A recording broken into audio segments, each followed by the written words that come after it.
remaining inward. Let's listen to the affirmation for self-healing from Swamiji on patience. First, listening to these words of wisdom. Patience, it has been well said, is the shortest path to God. To attune the heart to the rhythms of eternity, one must first adjust themselves to life's longer rhythms. They should not allow their mind to become absorbed in concentration on the little ripples at the surface of the sea. Patience means also adjusting to whatever is in life, rather than wishing it were something else. Patience is a prerequisite for every type of success, for it is when we work with things as they are that we can change them to whatever we might like them to be. We'll practice the affirmation now together. First, loudly. I am neither the ripples I am neither the ripples at the surface of the sea, at the surface of the sea, nor yet the crashing waves. nor yet the crashing waves. I am the vast ocean deeps, I am the vast ocean deeps, unaffected by mighty surface storms, unaffected by mighty surface storms, untouched by any superficial change. untouched by any superficial change. Now softer in a speaking voice. I am neither the ripples I am neither the ripples at the surface of the sea, at the surface of the sea, nor yet the crashing waves. nor yet the crashing waves. I am the vast ocean deep, I am the vast ocean deep, unaffected by mighty surface storms, unaffected by mighty surface storms, untouched by any superficial change. untouched by any superficial change. And now in a whisper, I am neither the ripples I am neither the ripples at the surface of the sea, at the surface of the sea, nor yet the crashing waves. nor yet the crashing waves. I am the vast ocean deeps, I am the vast ocean deeps, unaffected by mighty surface storms, unaffected by mighty storms, untouched by any superficial change. untouched by any superficial change. Now silently, at the point between the eyebrows, I am neither the ripples at the surface of the sea, nor yet the crashing waves. I am the vast ocean deeps, unaffected by mighty surface storms, untouched by any superficial change. And now listening to this prayer. Long have I called thee, Lord, but thou hast not answered me. Ah, but for what long eons didst thou endure my fickleness? In this life, Lord, and if need be through eternity, I will keep calling thee. Om, peace, amen.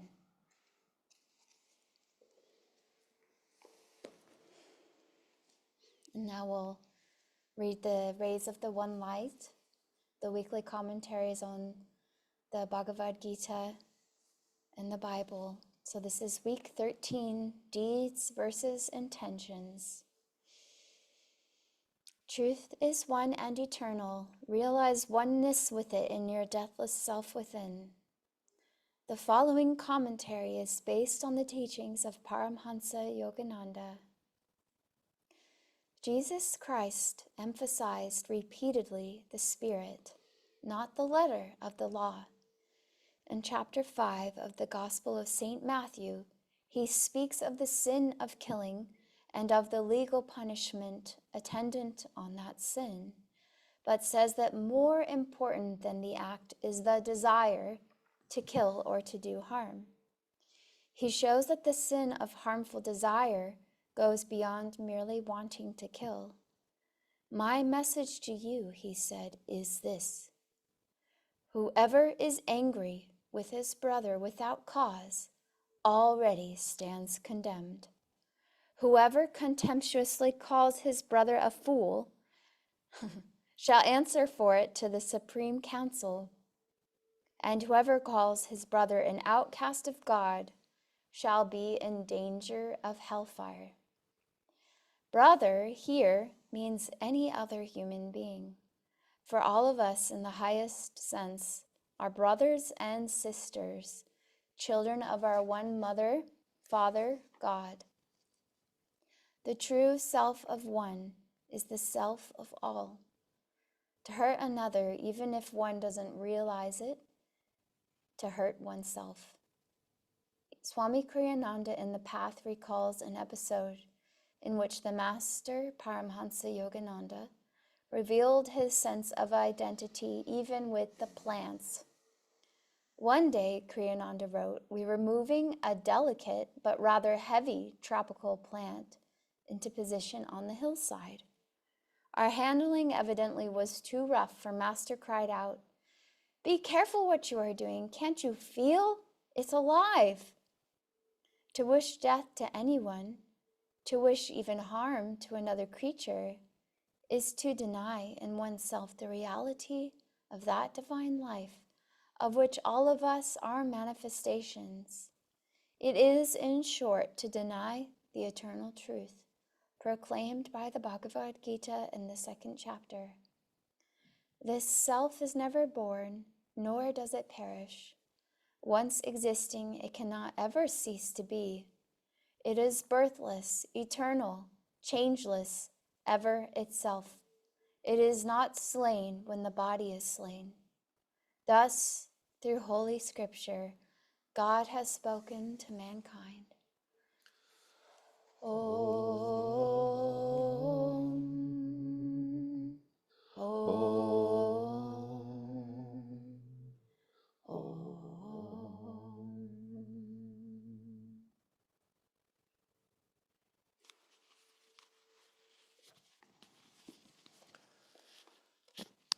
It's funny how each week the rays of one light, as you read them and study them and pull them apart, they just fit perfectly into where you are in life. It's amazing. And I thought I'd start with the reading from Whispers of Eternity. And before we go in, it's the 209, and it is the Temple of United Hearts. It befits not thy lily tender feet to dance on the stony soil of hard hearts, on the petals of my sympathy, for others may thy tenderness dance forever. Divine Mother, may I feel thy heart throbs in my own heart, thy joy in my happiness, thy wise direction in all my activity, thy spirit in my soul. Divine Mother, I lay all the flowers of my love at thy feet of eternity. Oh, open wide the flowers of my budding devotion, and release thy fragrance that it may spread from my soul to the souls of others, ever whispering of thee. I pray to behold my love reflected in others. In the light of that greater love, may I behold thine unveiled face of perfect compassion. May I behold my true self in others, that I perceive thee ever enthroned in united hearts. At the heart of my whispers prayers, I feel stirring thy silent whispers. In the light of my burning candle of devotion, I behold at last thy sacred blaze of perfect love. O Divine Mother, unite our hearts as one heart, so that on the sacred altar of united hearts, we may find thine omnipresent enthroned forever. Om Shanti, Shanti, Shanti. Today, as we talk about this, it's such a interesting lesson, and it's very relevant to how we go about our practice of Kriya Yoga, deeds versus intention. And I find it interesting, and we'll touch on it as we go through, but there was an interesting statement from the Bible about one of Jesus's messages. And one of the things that's kind of interesting, because we kind of understand that intention, you know, throughout the Autobiography of Yogi, just that simple story of Master wanting to spot the mosquito and the intention behind it. And it's an interesting thing. But the words that I want to hold on to throughout this and touch, because it's very subtle, is my message to you, he said, is this: whoever is angry with his brother, but what's brushed over quite quickly is without the cause, stands condemned. So, of course, there's action and inaction, and there's purpose behind, but I think there's that subtlety of without cause. So it's not saying that we can't do things or have responses, but it's without the cause. So there's a couple of things that I'd like to start with, and first of all, a dad joke, because I feel it's really important to start sometimes with a dad joke. And this one is, why don't scientists trust atoms? It's because they make up everything. So apologies for that one. But it's kind of relevant to what we have here, and it's kind of interesting around that. And what's touched on in that whispers and around the great image of the ocean in our affirmation for self-healing, and then the message around intention behind that.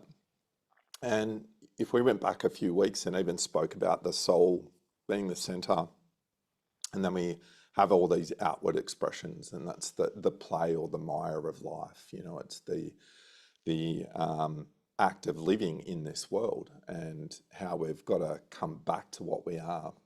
And so ultimately the goal, you know, through Patanjali's Yoga Sutras is union. It's getting rid of all those vrittis and the union. It's the image of the ocean not being a part of the waves and the ripples and the crashing part of it. It's about uniting back with the everything.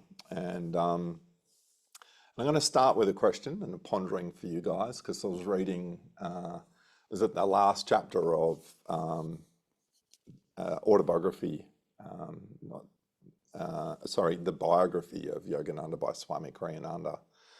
And he says at the end, community will flourish if the members continue to have the core value of what can I give, not what can I take. And I want you to just ponder as we talk through this, the why. Why is that so important? Why is it the giving of what it is? And we'll sort of peel that apart in relation to deeds versus intentions. And, you know, if you look back to what the core is and what we are, let's flip our thinking. So, you know, are we perfect? Yes, in its true sense, we are perfect. We are that. We are a part of creation. We are our God. So ultimately, but we've forgotten that we are perfect. And, you know, we have to not only believe, but we have to have that faith that we are that and can get through. And that's that, the journey that we're going through to not, it's a remembrance, it's not a learning. We have to remember that we are that perfect. We've just been tied up in the mire, in the play of life. So if we flip that thinking and then we start thinking how we go about in our world, and that intention behind what's described here about the hatred towards our brother, the anger towards our brother and all those things. And if we look at that journey in relation to where we are, if we think about the fact that we've all been on that journey, we are where we are, but we've all been throughout that journey. And it's that common question people get asked. If you knew then what you know now, would the outcomes be different? And it's kind of interesting because ultimately all of us have been that soul, and we've all extended over many, many, many, many lifetimes and been a part of the Maya, been a part of that play. And if we engage in that, we're going to be engaged in their play, aren't we? It's kind of like two plays going on here.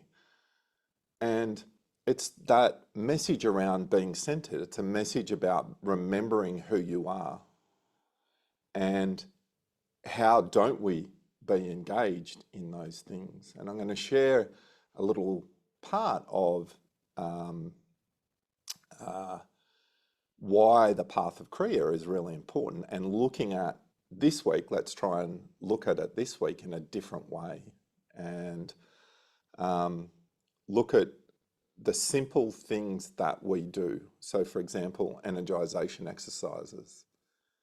Just this week, I want you to think about when you're energizing, when you're doing every part of that movement, is getting rid of the cloaks that we're wearing. We're the actors in this play.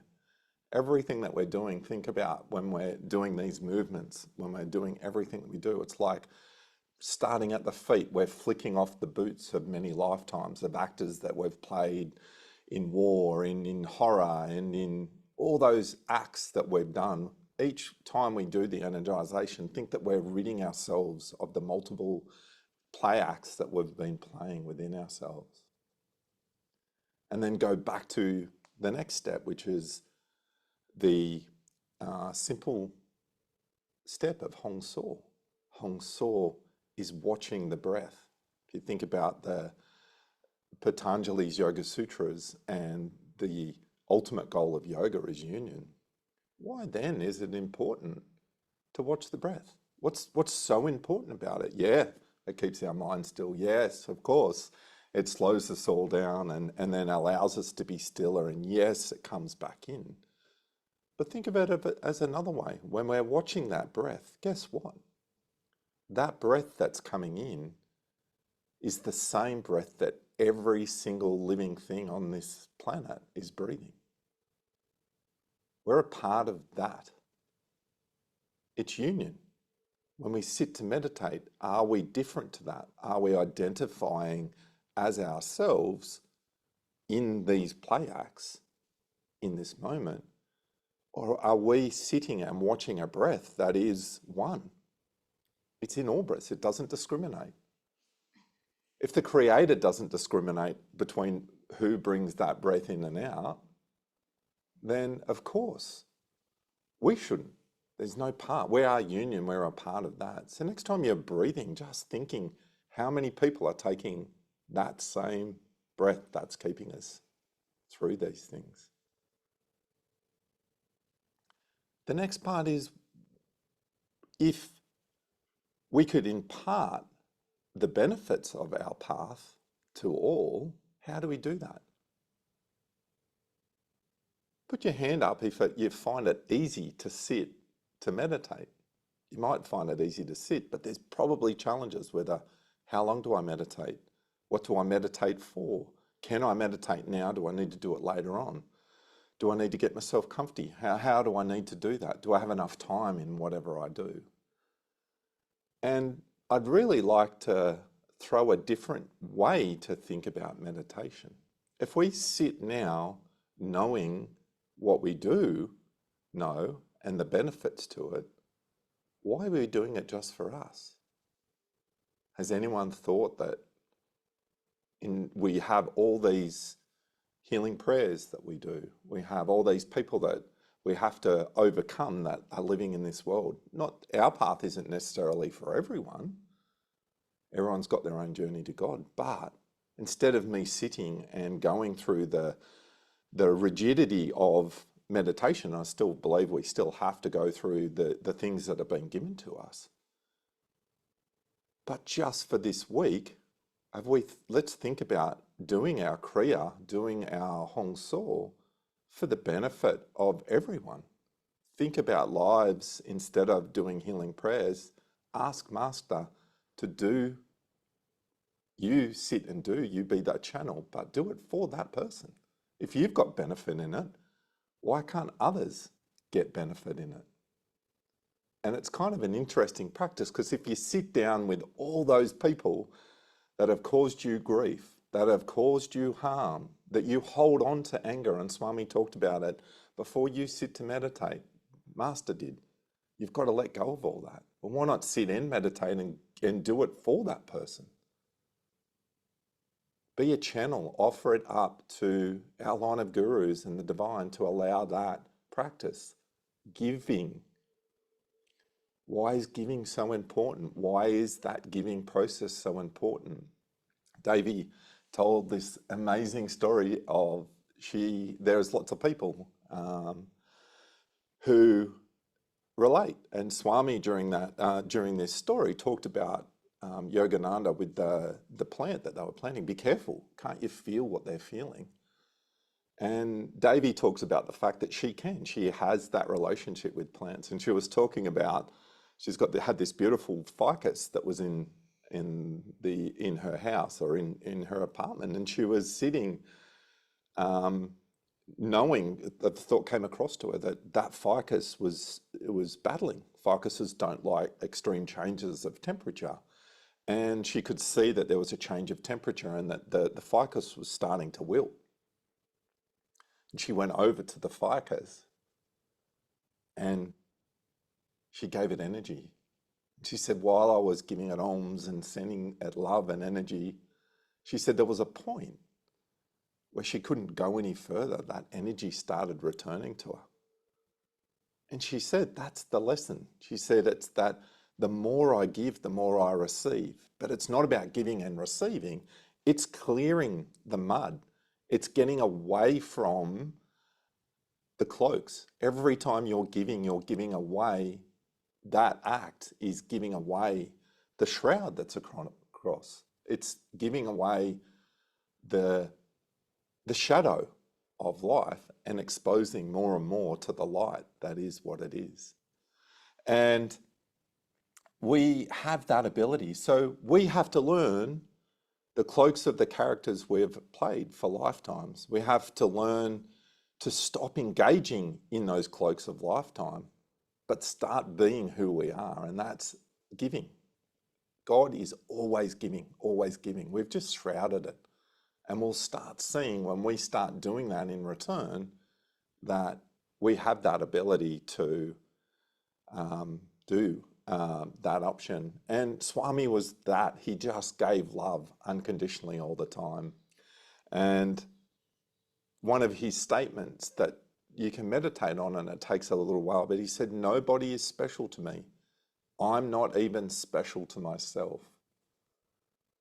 And it means he's got himself out of the road, but he can give unconditionally. If he gives individually, he is performing or affirming that he is separate. He's affirming that he is separate. Then his attention and his love to that one person is just that person then receiving and giving that love at that aspect of it. But if he pulls himself all the way back to the great ocean and doesn't play with that up here and gives unconditionally, think of the boundless energy and love that you have that can come in and be a part of that. And it's serving the God in all. And that's that same breath that person served, that same breath in all people. And what does that do? It makes you shine. It makes you stronger. It makes you joyful. It makes you wiser. It makes you peaceful and more loving. And you have more and more to give when you get rid of playing at the surface of what requires. And so if we go back to that vision of the community, that vision of givers makes us all, the vision should be that the community is full of light bearers. They're full of that core soul. And it's about getting rid of all those things. It's not engaging them. And sometimes that can be tough for some people, not to engage. But what a beautiful opportunity. And we hear countless times and stories of people that have been in prison, people that have been given tough lives. And when they come out, they don't talk about the tough times. Actually talk about the light that was shining during those tough times. And that overcomes most things. So have a think. What do people, and Swami made this really clear, he said, what do people feel when they go to Ananda? And most people will talk about the joy and the happiness that is present. But the difference is, Swami talks about, is that it's not the joy of Ananda, it's actually their own joy that they're feeling.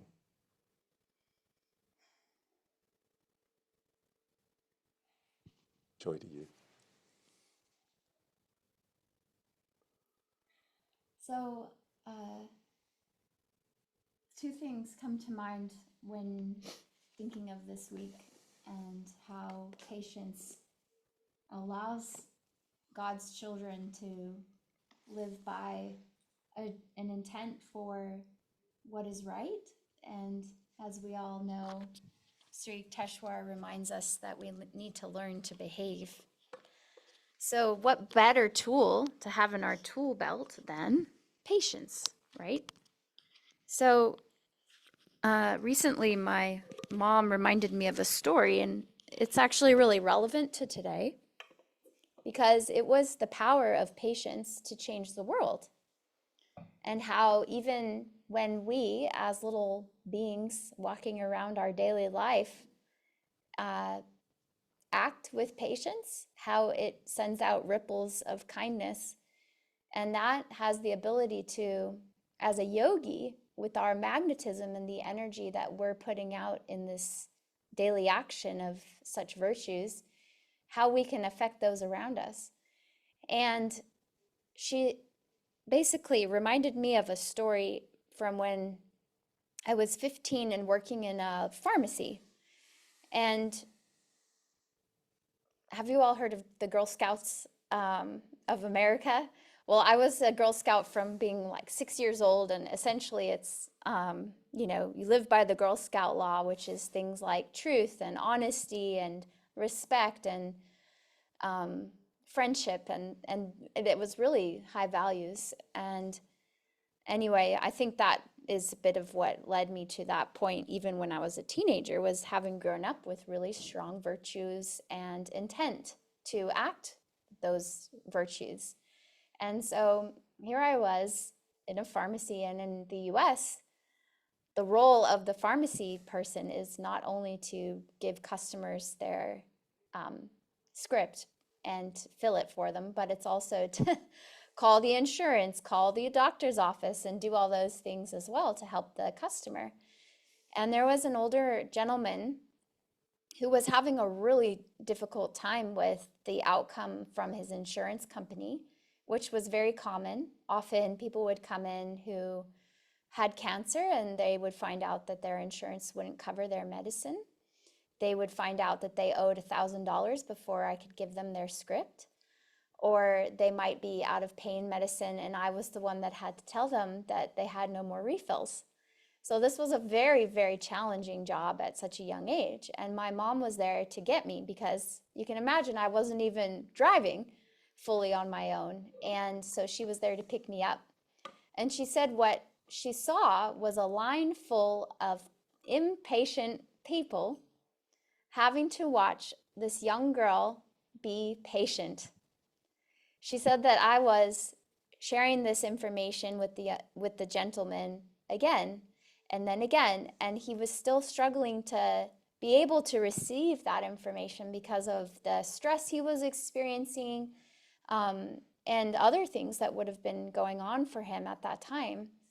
But she said that here was this young woman showing so much respect and gentleness in that moment to help him, that the whole line of adults said, I better behave. And they were all exuding the same patience. And she remembers that to this day because she's thought of it as such a powerful example of how when we do the right thing with that amount of energy behind it, everyone around us wants to live up to that. It's that intent that is inside of each of us as a soul, and we all know what's the right thing to do, but how often do we not quite make it to that level that we wish we could?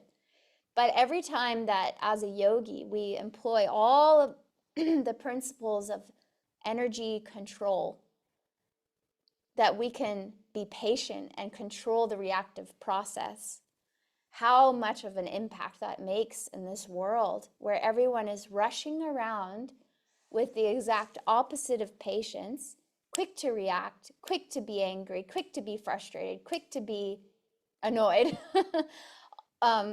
quick to feel shame, guilt, negativity, criticism, whatever it is. But if we could practice patience and live to that standard of kindness in the moment that we all wish we had the intent. Oh, my intents are always good, but how often do we live out the lower version of that intent? And so every time that we raise the energy and we exemplify these virtues and we have that intent, how much more of a better world do we add to? We're all a part of that. And so when we calm that surface of our heart so that it doesn't react, we are creating calmness in this world. And that's why in the higher ages, we get better weather, we get more harmony, we get more astral world elements of this heavenly earth happening. It's because people evolve to be able to live virtuously without so many blocks in the consciousness. And one of the things Jyotish said to us many years ago, every once in a while you get a little gem from them, just in these little tiny moments where you share about your life. And we had mentioned about how Arati, we had learned she's autistic and ADHD and anxiety and these things. And as we all know, they're just a category of thinking of how to then be able to help a person move forward. And so he said, the best thing you can do for her is to help her understand how to be aware of herself. Think of the power of that.